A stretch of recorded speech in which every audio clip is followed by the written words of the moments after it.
I am a 21-year-old white, middle-class, cisgendered person. I also grew up Catholic. These identities give me an immense amount of privilege in the society we live in today. I am also a bisexual woman.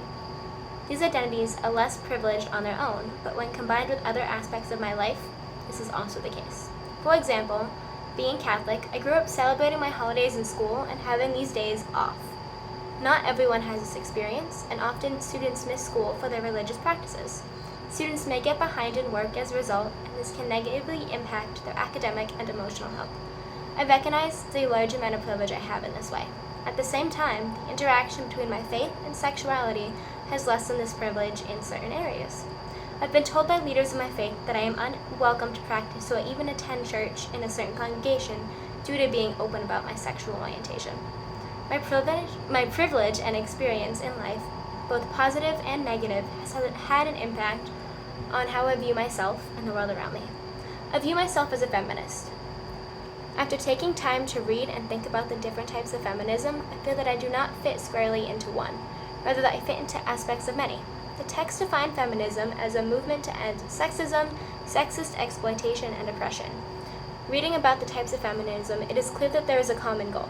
That being said, the approach to achieving this goal is different in each type.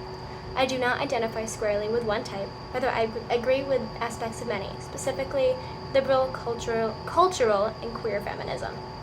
Liberal feminism focuses on political changes in order to produce an equal society to stop the oppression of women.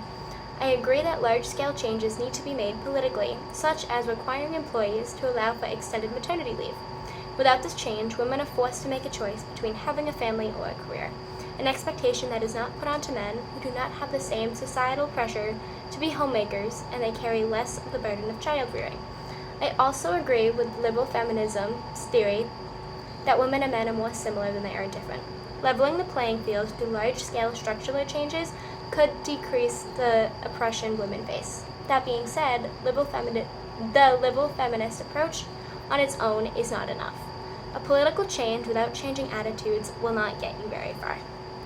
This is where aspects of the cultural approach come in. I agree that characteristics that are considered traditionally feminine should be more valued in society, as these characteristics are often considered negative in the workplace as opposed to a strength. These characteristics should be celebrated along with those that are traditionally male. That being said, it should not be the expectation that all women have these characteristics. In the TED Talk titled, "We Should All Be Feminists," the speaker shares a story of how she wanted to be the class monitor and patrol her classroom. Despite earning the position, it was given to a male student who, in the teacher's eyes, possessed the necessary characteristics. The child, however, had no interest in the position where she did. She was assumed to possess characteristics such as being caring and nurturing, and therefore would not have been good at being patrol. While she may have possessed these characteristics, she also possessed those that gave her the desire for the role. Expecting all women to possess traditionally feminine characteristics and fit into that type of role is arguably oppressing women as much as it is helping other women. This is why queer feminism is interesting to me. I like how this type of feminism is focused on actions simply being actions, without assigning a gender to them. Men and women are forced into boxes based on their gender that are not biologically put into place. There isn't a biological need for men or women to wear specific types of clothes, or to wear makeup or not wear makeup. It's a societal expectation that determines this. Feminism, to me, is a combination of different beliefs. Political changes need to be made, coupled with changes in societal beliefs about what it means to be a man or a woman.